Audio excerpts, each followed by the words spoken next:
Hello friends, how are you? I hope you will be fine. Next question will be solved in this video. It's very important for you. इस video में ये जो topic हम पढ़ रहे हैं, याद रखिएगा ये टॉपिक बहुत ही इंपॉर्टेंट है। जैसा कि प्रीवियस वीडियो IMS पार्ट 13 में आप देखेंगे कि मैंने सॉल्व करवाया है जो लास्ट टॉपिक था कार्लसिन एरियर का, और मैंने उसको सॉल्व भी कराया था, जनरलिटी भी मैंने सॉल्व कराया था और बताया भी था कि उसको किस तरह से सॉल्व करना है। देखिए आप एक चीज समझिएगा, ये जो टॉपिक आप पढ़ रहे हैं ये लास्ट टॉपिक है और ये बोर्ड में इसी टॉपिक से क्वेश्चन आता है। जैसा कि मैं पहले से ही आपको बताया हूं कि जो क्वेश्चन शेयर के आपके पूछे जाते हैं वो एक ही क्वेश्चन रहेगा, लेकिन एक ही क्वेश्चन में सारे मेथड आपको उसमें इंक्लूड रहेंगे। At that time it's your quality how to recognise that. अगर आप रिकॉग्नाइज कर लेते हो, आइडेंटिफाई कर लेते हो, it's very important for you and your future, तो आप आसानी से उसको सॉल्व कर सकते हो। देखिए कितने टॉपिक हमने पढ़ाया, आपको यहाँ पे बता देते हैं। एट द पर की एंट्री मैंने सॉल्व कराया जो कि इट्स वेरी इंपॉर्टेंट, बहुत इंपॉर्टेंट है। नेक्स्ट क्या था, एट द प्रीमियम की एंट्री मैंने कराया। फिर इसके बाद कार्लसिन एरियर की मैंने बताया, और उससे पहले मैंने ओवर सब्सक्रिप्शन और अंडर सब्सक्रिप्शन की बात की थी। तो सारे जितने भी टॉपिक्स थे मैंने उसको कंप्लीट कर दिया हूं। अब ये लास्ट जो टॉपिक है वो आपका है for future of share. It's very important, मैंने पहले ही कहा, और एग्जाम में यही आता है और आएगा तो फॉर फ्यूचर ऑफ शेयर का। लेकिन मैंने जो कहा कि एक ही क्वेश्चन में सारे के सारे मेथड इंक्लूड होते हैं। आई मीन्स आपका उसमें क्या होगा, प्रीमियम भी होगा, हो सकता है ओवर सब्सक्रिप्शन और अंडर सब्सक्रिप्शन भी हो जाए, और उसके साथ साथ आपका क्या रहेगा, क्या कहते हैं, फॉर फ्यूचर रहेगा, रीइश्यू रहेगा और रिजर्व की एंट्री भी रहेगी। तो चलिए आज हम शुरुआत करते हैं, स्टार्ट करते हैं, समझते हैं कि आखिर फॉर फ्यूचर क्या होता है। देखिए एक चीज मैं आपको कह देता हूं, आप पास होने के लिए मत पढ़िए, आप नॉलेज अचीव करने के लिए पढ़िए। और अगर आपके पास नॉलेज रहेगा तो 100% you will B success in your life. आप नॉलेज के लिए ही पढ़िए। अगर आपके पास नॉलेज आ जाएगा ना तो 100% आप क्या करेंगे, सक्सेस रहेंगे हमेशा अपने लाइफ में। तो इसलिए एक चीज ध्यान से समझिए, हम जो भी टॉपिक पढ़ते हैं, और मैंने भरपूर कोशिश किया है, प्रयास किया है कि अपने सारे वीडियो में मैंने जो भी टॉपिक स्टार्ट किया है उस टॉपिक के बारे में भली प्रकार, अच्छी प्रकार से मैंने उसमें नॉलेज आपको दिया है। जैसे इस टॉपिक हम जो बिगिन किए हैं ये फॉर फ्यूचर ऑफ शेयर है। अब यहां पर हम आपको बताएंगे कि आखिर फॉर फ्यूचर का मतलब क्या होता है, फॉर फ्यूचर ऑफ शेयर का मतलब क्या होता है और उसके प्रोसीजर क्या होती है। आई मीन कैसे कंपनी किसी भी अपने शेयर होल्डरों का जो शेयर है वो कैसे फॉर फ्यूचर करती है, कैसे हरण करती है, इसके विषय में हम इस वीडियो में जानकारी लेंगे। फिर इसकी हम एंट्री बताएंगे, फॉर फ्यूचर की एंट्री क्या होती है, फिर रीइश्यू की क्या एंट्री होती है और रिजर्व की क्या होती है। तो इस वीडियो में हम ये देखने वाले हैं, चलिए समझते हैं। देखिए यहां पर मैंने लिखा है कि for future of share. For future मतलब मैंने हिंदी में भी लिखा है कि हरण करना। अब आपके दिमाग में आ रहा होगा कि सर हरण क्या होता है, फॉर फ्यूचर क्या होता है। बात समझिए, मैं पहले हिंदी में आपको समझाने के प्रयास करता हूं। हरण का मतलब ये होता है, फॉर फ्यूचर का मतलब ये होता है कि जब कोई भी कंपनी अपने शेयर को पब्लिक में इशू करती है बेचने के उद्देश्य से, तो कोई ना कोई व्यक्ति उसको परचेज करता है। जो व्यक्ति परचेज करता है वह व्यक्ति कंपनी का शेयर होल्डर के नाम से जाना जाता है। You know, I hope already मैंने आपको इसके बारे में बताया है। अब करती क्या है कंपनी कि जो व्यक्ति शेयर खरीदता है उस व्यक्ति को, कंपनी को उस शेयर का जो बैलेंस होता है, जो पैसा होता है वो चुकाना पड़ता है। तो कंपनी कहती है कि भैया ऐसा है कि जो आप शेयर खरीदे हो इसका जो पैसा है आप 4 बार में पेड करिए। मैंने कॉल्स में आपको बताया वो 4 बार क्या है, एप्लीकेशन है, अलॉटमेंट है, फर्स्ट कॉल है and second and final call है। Right, I hope you will be know. तो चलिए वही होता है। और वो जब पैसा कंपनी को देते हैं हर कॉल्स पे, तो फिर कंपनी कोई भी शेयर होल्डरों का शेयर फॉर फ्यूचर नहीं करती है। लेकिन कुछ ऐसे शेयर होल्डर होते हैं जो कंपनी को एक पर्टिकुलर जो कंपनी टाइम देती है कि हर टाइम पर आपको इतना इतना पैसा पेड करना है।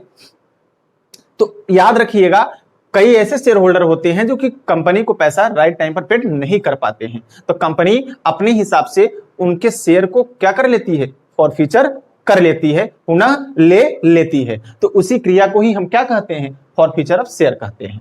Is that clear. अब यहां पर देखिए हम इंग्लिश में क्या लिखे हैं, आप पढ़िए।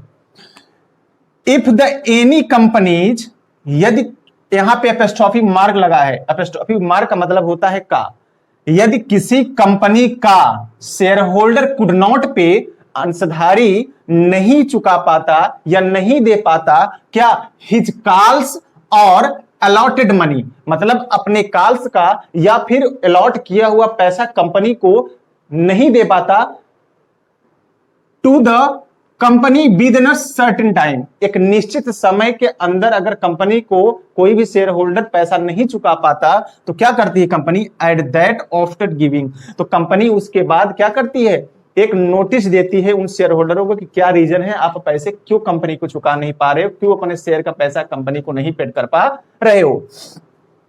नोटिस देने के बाद भी अगर शेयर होल्डर कोई भी रिस्पॉन्स नहीं देता है तो कंपनी हैज अथॉरिटी, कंपनी के पास यह अथॉरिटी है, यह अधिकार है, और यह अधिकार क्या है, to forfeiture his share according article of association to table A. ध्यान से समझिएगा, तो कंपनी के पास यह अधिकार होता है कि पार्षद अंतर नियम की तालिका ए के अनुसार शेयर को हरण कर सकती है। अब आप समझ में आ रहा होगा कि सर ये बताइए कि आर्टिकल ऑफ एसोसिएशन क्या होता है। Good question. देखिए, जब किसी भी कंपनी को एस्टेब्लिश करने जाते हैं तो at that time you will have to need 2 books for preparing. पहला होता है आर्टिकल ऑफ एसोसिएशन, दूसरा होता है memorandum of association. Memorandum of association company के एक्सटर्नल कार्यों को प्रेफरेंस करता है, कंपनी के बाहरी कार्यों को बताता है, जैसे कहां तक बिजनेस कर पाएगी, कहां तक उसका क्या कहते हैं कार्य क्षेत्र है, क्या लोगो होगा, ये सारी की सारी जो चीजें हैं वो क्या होगा, article of memorandum of association में डिस्क्राइब होता है। लेकिन आर्टिकल ऑफ एसोसिएशन कंपनी के इंटरनल फंक्शन को डिस्क्राइब करता है, आंतरिक कार्यों को बताता है। तो बस वही बात है कि आर्टिकल ऑफ एसोसिएशन टेबल ए के अकॉर्डिंग कंपनी को यह अधिकार होता है कि जो शेयर होल्डर कंपनी को एक निश्चित समय में पैसा नहीं पेड कर पा रहे हैं विद इन सर्टेन टाइम, उनके शेयर को कंपनी क्या कर लेगी, फॉरफीचर कर लेगी। और आगे क्या होगा, जब फॉरफीचर कर लेगी एंड और cancel his membership by company, और कंपनी के द्वारा जो शेयर होल्डर थे उन शेयर होल्डरों का जो मेंबरशिप था उसको कंपनी क्या कर देगी, कैंसिल कर देगी। इसे ही क्या कहा जाता है बेटा, forfeiture of share. I hope आपको इसका मतलब बहुत अच्छे ढंग से समझ में आया होगा। अब हम बात करते हैं आखिर प्रोसीजर क्या होता है, क्या कार्य होता है जब कोई भी कंपनी किसी भी शेयर होल्डरों का शेयर फॉरफीचर करने जाती है, तो क्या क्या स्टेप वह करती है। ऐसा तो है नहीं कि कोई भी शेयर होल्डर अपने एप्लीकेशन का दे दिया, अलॉटमेंट का दे दिया, फर्स्ट कॉल का नहीं दे पाया तो तुरंत फॉरफीचर कर लेगी, ऐसा नहीं है। कुछ ऐसे स्टेप होते हैं, कंपनी उस स्टेप को फॉलो करती है, उसके बाद ही कंपनी डिसाइड करती है कि अब ये पैसा नहीं पेड कर पाएंगे and finally I will have to forfeiture that share, उनके शेयर को हमको फॉरफीचर करना ही पड़ेगा। तो चलिए इसी प्रोसीजर को हम जानने का प्रयास करते हैं। पहला क्या होता है, अदत्त याचनाओं की सूची बनाना। मैंने कम्बो में लिखा, मैंने पहले ही बताया है, मैं इंग्लिश में भी बात करूंगा और हिंदी में भी बात करूंगा, दोनों, क्योंकि मेरा एक उद्देश्य है आपको समझाना। I have a knowledge about to continue, I can speak English level continuously with you, लेकिन मेन मेरा ऑब्जेक्ट है कि आपको समझाना। आप कितने अच्छे ढंग से समझ पाएंगे, मेरा काम बस वहीं पे खत्म हो जाएगा। तो देखिए पहला क्या है प्रोसीजर में, अदत्त याचनाओं की सूची बनाना, मतलब प्रिपेयरिंग आउटस्टैंडिंग क्या लिस्ट।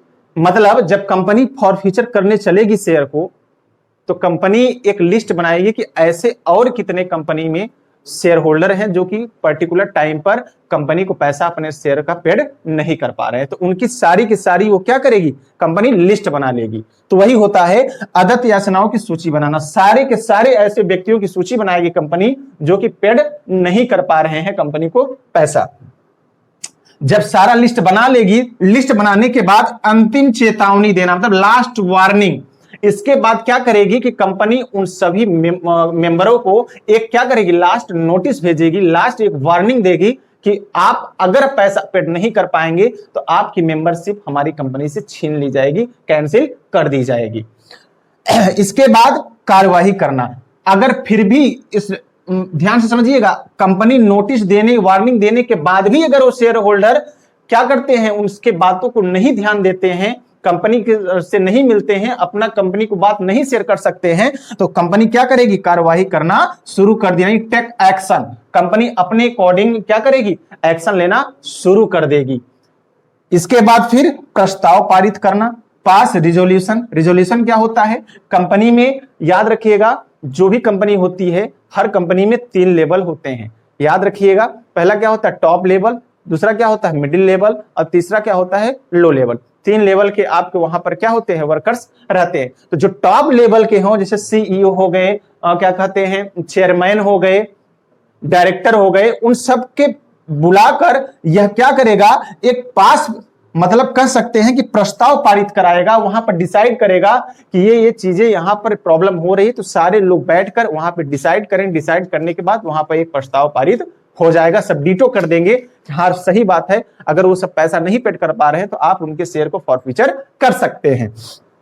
नेक्स्ट क्या होगा, जब वह रिजोल्यूशन पास हो जाएगा तो इसके बाद बेटा रजिस्टर से नाम काटना, फिर जिन जिनका नाम उस लिस्ट में बना है उन लिस्टों उन सभी व्यक्तियों का क्या हो जाएगा name deletion from the register. Company की जो रजिस्टर होती है, मेंबर ऑफ रजिस्टर होती है, उस रजिस्टर में से सबसे पहले उनका नाम रेडिएशन कर दिया जाएगा, डिलीशन कर दिया जाएगा, रिमूव कर दिया जाएगा, मतलब कि अब यह व्यक्ति मेंबर नहीं है। नेक्स्ट क्या करेगा, फिर जब्त राशि का हस्तांतरण करना, फिर जो ट्रांसफर ऑफ फॉरफीचर मनी, इसके बाद फिर शेयर का जो फॉरफीचर करेंगे, जो शेयर को हरण करेंगे, उसका जो पैसा होगा वहां कहां ट्रांसफर ऑफ फॉरफीचर मनी, उसको तुरंत क्या करेंगे जब्त राशि को हस्तांतरण कर देंगे, रिजर्व कर लेंगे। और फिर इसके बाद वो लिखित घोषणा means written declaration, written announcement, अपने कंपनी के जितने भी शेयर होल्डर थे जिनका वो क्या कहते हैं मेंबरशिप डिक्लेरेशन कर दिया है, डिलीशन कर दिया है, उसकी एक लिखित में कॉपी क्या कर देगी सारे लोगों को दे देगी, लिखित में एक चिपका देगी, हर जगह से एडवर्टाइज कर देगी कि अब ये व्यक्ति हमारे कंपनी के मेंबर नहीं है, हमारी कंपनी के शेयर होल्डर नहीं है। Is that clear? तो ये रहा आपका मीनिंग क्या होता है यहां पर फॉरफीचर का, मैंने ये बताया। अब क्या क्या प्रोसीजर होता है फॉरफीचर का, मैंने ये बताया। Is that clear? अब हम आपको बताएंगे कि जर्नल एंट्री क्या होती है। क्या बताएंगे हम? जर्नल एंट्री क्या होती है। तो नेक्स्ट टॉपिक में हम इसमें चलते हैं और हम बताते हैं आपको कि अब इसकी जर्नल एंट्री हम कैसे करेंगे।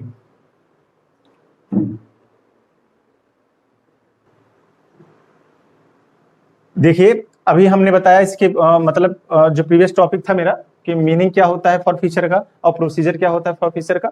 अब देखिए हम एंट्री की बात करते हैं कि अब फॉरफीचर की एंट्री क्या करते हैं। आपको एक दो तीन चीजें नॉर्मल ढंग से पता होनी चाहिए, मैं फिर से रिवाइज कर दे रहा हूं कि जो वैल्यू होती है फॉरफीचर ऑफ शेयर की, जो शेयर कंपनी हरण करेगी फॉरफीचर करेगी, वो 3 वैल्यू पर फॉरफीचर करती है। अब वैल्यू आपको ऑलरेडी पता है, मैं फिर से रिवाइज कर दे रहा हूं। वैल्यू कितनी होती है? एट द पर, eight the premium, at the discount. 2013 के अकॉर्डिंग डिस्काउंट वाला सिस्टम हटा दिया गया है, लेकिन यहां पर देखिए क्या है, किसकी एंट्री है, तो इन तीनों पर एंट्री होती है। तो पहली क्या है कि entry of the forfeiture share at the premium, सम मूल्य वाला जो है, सम मूल्य क्या होता है, अगर कंपनी 10 रुपए में शेयर खरीदी है, 10 रुपए में जो इशू करती है उसे एट द पार बोलते हैं। एट द पार मतलब सम मूल्य। इसकी एंट्री क्या होगी, अगर कंपनी फॉरफीचर करे शेयर की तो सबसे पहले शेयर आएगा। आपको पता है कि कंपनी अगर फॉरफीचर करेगी किसी शेयर का तो कंपनी के पास क्या आएगा, शेयर आएगा, और शेयर उसकी कैपिटल होती है। तो सबसे पहले क्या है, आपका एसेट्स है, तो डेबिट व्हाट्स कम इन, क्रेडिट व्हाट्स गोड आउट। तो हमारे पास क्या आएगा, कंपनी के पास क्या जाएगा, हाँ कैपिटल आएगा, यानी शेयर आएगा। तो क्या करेंगे, share capital account debit to share forfeiture account. और कौन से, जिस काल का फॉरफीचर होगा, जिस काल का अमाउंट शेयर होल्डरों द्वारा कंपनी को नहीं पेड किया गया होगा, हम उसी को फॉरफीचर करेंगे। तो यहां पर हम क्या कर लिए हैं, सारे काल्स को ले लिए हैं। अब क्वेश्चन में दिया रहेगा कि कौन सा शेयर होल्डर कितने कौन से काल पर पेमेंट नहीं कर पाया है, तो कंपनी केवल उसी काल को फॉरफीचर करेंगे। लेकिन हम अगर जनरल एंट्री पढ़ रहे हैं तो उसमें सारी चीजें बताएंगे। एंट्री क्या होती है, पहला यानी अगर कोई भी कंपनी एट द पर किसी शेयर को फॉरफीचर कर रही है तो एंट्री क्या होगी, share capital account debit to share forfeiture account. अगर कंपनी अलॉटमेंट का कर रही है तो टू शेयर अलॉटमेंट, अगर फर्स्ट काल का होगा तो टू शेयर फर्स्ट काल का, अगर to share second and final call का है तो to share second and final का लिखेंगे। Is that clear? ये रही किसका, एट द सम का, मतलब एट द पार का। अगर 10 रुपए का शेयर है, कंपनी 10 रुपए में इश्यू कर रही है तो उसे हम बोलते हैं एट द पार। तो कंपनी जब फॉरफीचर करेगी तो 10 ही रुपए में करेगी, जितने रुपए की इश्यू करेगी उतने ही रुपए की वो क्या करेगी, फॉरफीचर करेगी एट द पार। दूसरा क्या एंट्री होता है, आपको तुरंत समझ में आ गया होगा कि forfeiture of share at the premium. Premium की अगर बात करें, हिंदी में इसे अधिमूल्य कहा जाता है। अगर कंपनी 10 रुपए का शेयर खरीदी है तो प्रॉफिट लेकर सेल करेगी, आई मीन इशू करेगी कितने रुपए का, 10 रुपए से अधिक ही होगा, 11, 12, 13, 14, बात समझ में आ रही है, उसे हम एट द प्रीमियम बोलते हैं। अगर इस प्रकार के शेयर प्रीमियम इश्यू किए गए शेयर को अगर कंपनी फॉरफीचर करेगी तो एंट्री क्या होता है कि शेयर कैपिटल अकाउंट डेबिट होना है। अब जो शेयर प्रीमियम आ रहा है तो जो शेयर प्रीमियम अकाउंट, क्योंकि जो प्रीमियम की एंट्री पढ़े हैं हम, प्रीमियम अगर जो कमाए रहते हैं, जो हमको मिला होता है, अगर हम उसको हरण कर रहे हैं तो प्रीमियम हमारा लॉस में जाता है। तो क्या होगा यहाँ पे, share capital account debit, share premium account debit to share forfeiture करेंगे, फिर वही सिस्टम फॉर फ्यूचर के नीचे जौन से कॉल की फॉर फ्यूचर करेगा कंपनी करेगी उसी कॉल्स को नीचे लिखेंगे। अगर अलॉटमेंट में कोई शेयर होल्डर कंपनी को पैसा नहीं पेड कर पाया तो टू शेयर अलॉटमेंट करेंगे। अगर फर्स्ट कॉल का कोई कंपनी पैसा नहीं पेड कर पाया तो टू शेयर फर्स्ट कॉल करेंगे। और अगर सेकेंड एंड फाइनल कॉल का पैसा अगर कोई कंपनी नहीं पेड कर पाया तो क्या करेगी, आई मीन कोई शेयर होल्डर नहीं पेड कर पाया तो उसे हम करेंगे to share second and final call. Is that clear. अब एक और लास्ट बचता है एट द डिस्काउंट की, तो चलिए हम उसको हम बताते हैं, बस कुछ करना नहीं है। देखिए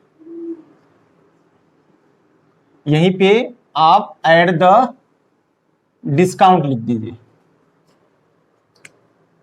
यहां पर एट द डिस्काउंट, ये इंपॉर्टेंट नहीं फिर भी मैं लिख दे रहा हूं एट द डिस्काउंट। डिस्काउंट क्या होता है, अगर 10 रुपए पर कंपनी शेयर खरीदी है तो इससे अधिक वैल्यू पर जब इशू करती है, मतलब कम वैल्यू पर जब इशू करती है तो इसे एट द डिस्काउंट बोलते हैं। इसकी एंट्री क्या होती है, ध्यान समझिए। अगर कंपनी डिस्काउंट पर अगर फॉरफीचर कर रही, खैर करती नहीं, मैं बता दे रहा हूं क्योंकि इसको 2000 कंपनी एक 2013 के अकॉर्डिंग इसको हटा दिया गया है, रिमूव कर दिया गया है। तो यहां पर क्या होगा कि share capital account debit, capital account debit to share discount account to share forfeiture account, forfeiture account और टू शेयर। अब जो कॉल्स का एंट्री होगी, टू शेयर अलॉटमेंट का, अगर कोई शेयर होल्डर पैसा कंपनी को नहीं पे कर पाया तो अलॉटमेंट होगा। टू शेयर फर्स्ट कॉल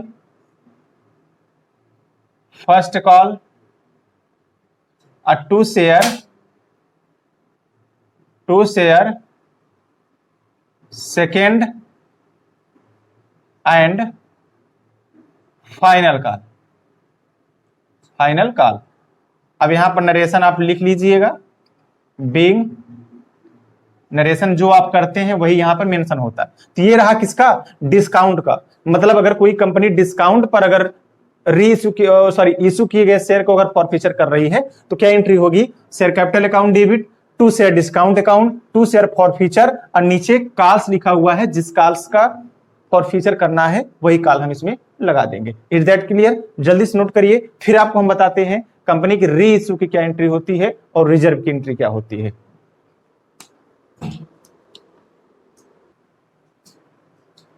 अब देखिए, अभी हमने बताया एंट्री ऑफ फॉरफीचर की। अब कोई भी कंपनी अपने शेयर को अपने शेयर होल्डरों से जब ले लेती है, फॉरफीचर कर लेती है, तो उसी शेयर को किसी दूसरे व्यक्ति को री इशू करती है और पुनः दूसरे व्यक्ति को एज अ शेयर होल्डर के रूप में बनाती है। तो जब री इशू करती है तो सेम 3 वैल्यू पर ही री इशू करती है, एट द पर, eight the premium, at the discount.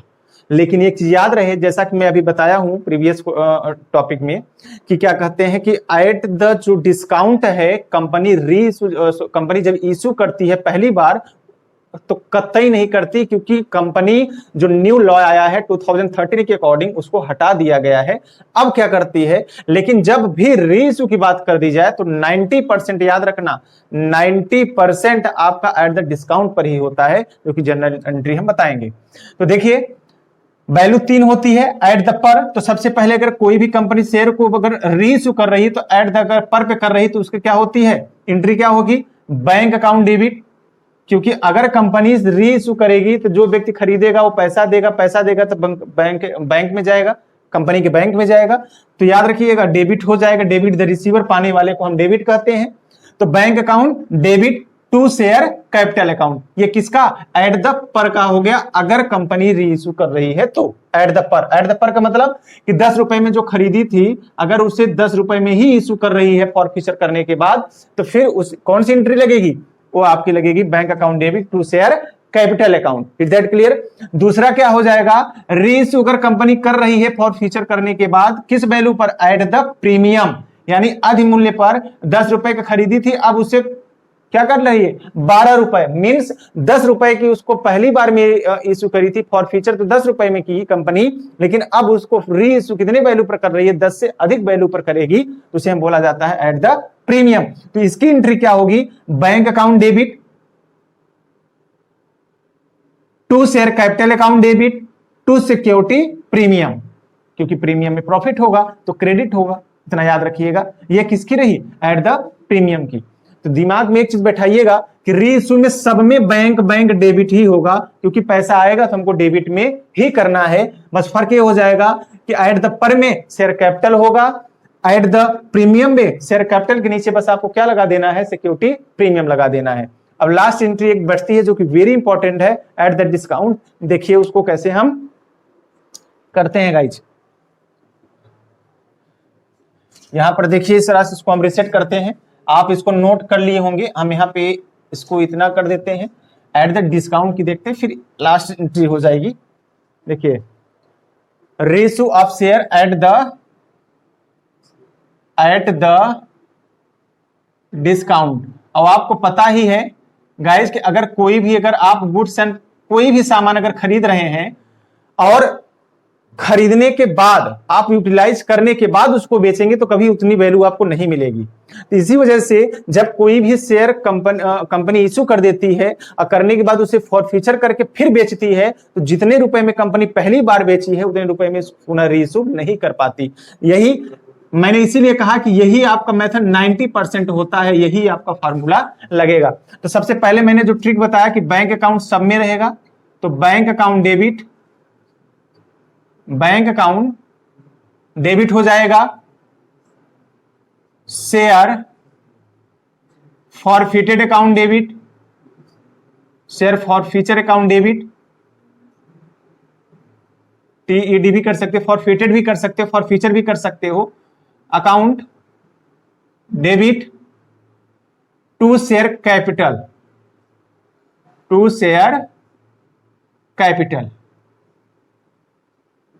Account, ये रही आपकी कौन सा, डिस्काउंट की एंट्री। ये वेरी इंपॉर्टेंट है गाइज, आप इसको जरूर नोट करिएगा, क्योंकि जब कोई भी कंपनी री इशू करती है तो एट द डिस्काउंट पर ही करती है। रीजन क्या होता है मैंने बता दिया आपको कि कोई भी कंपनी जब पहली बार शेयर को इशू करती है तो जरूरी नहीं है कि दोबारा अगर उसी को बेचेगी तो उतनी ही वैल्यू मिले, हमेशा उससे कम ही वैल्यू पर री इशू करती है। अब लास्ट में एक आपकी एंट्री है, इसको जल्दी से नोट करिए गाइज आप, फिर मैं आपको एंट्री बताता हूं। अब एक एंट्री आपकी है रिजर्व की, रिजर्व मीन्स संचय की।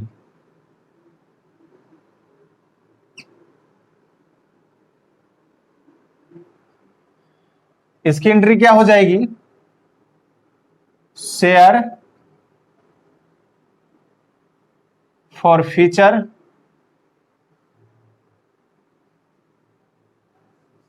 Forfeiture account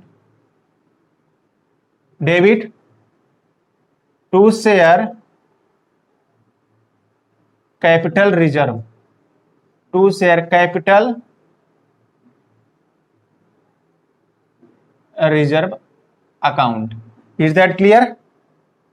B narration same होगा, मैं नरेशन नहीं करवा रहा हूं क्योंकि आप नरेशन वगैरह आप भी देख सकते हैं, आप जो करते हैं वही नरेशन होता है। बस यही आपकी एंट्री इसमें इंक्लूड होना। ये रही आपकी रिजर्व की एंट्री। अगर आप फॉरफिचर कर लेते हैं, आप फॉरफिचर जैसे किए 10 शेयर और आपने केवल 5 ही शेयर री इशू किया, तो जो आपको 5 बचेगा वो आप अपने अकाउंट में कंपनी और हमेशा रिजर्व करके चलती है, या जो पैसा ज्यादा होता है कंपनी उसे रिजर्व करती है। ये कैसे एप्लीकेबल करेंगे वो हम नेक्स्ट वीडियो में आपको एक क्वेश्चन करके बताएंगे, तो 100% आपको समझ में आएगा। तो ये रही आपकी सारी एंट्री, मैंने आपको सारी चीजें बताई। जब हम शेयर फॉरफीचर करते हैं तो तीनों वाले पे करते हैं, मैंने तीनों की एंट्री बताई। री इशू जब करते हैं तो फिर मैंने उसको 3 एंट्री बताई। अब एक लास्ट जो एंट्री थी आपकी रिजर्व की थी, मैंने उसको भी करा दिया, share forfeiture account debit to share capital reserve account credit. समझ में आ गया? तो चलिए इसको नोट रखिएगा। अब नेक्स्ट पार्ट में हम नेक्स्ट वीडियो लेके आएंगे जो कि वेरी इंपॉर्टेंट होगा, इसको हम कैसे एप्लीकेबल करते हैं हम उसमें सिखाएंगे। तब तक के लिए goodbye and take care. ज्यादा से ज्यादा हमारी वीडियो को शेयर करिए, लाइक करिए और सब्सक्राइब करिए। Thank you, goodbye and take care.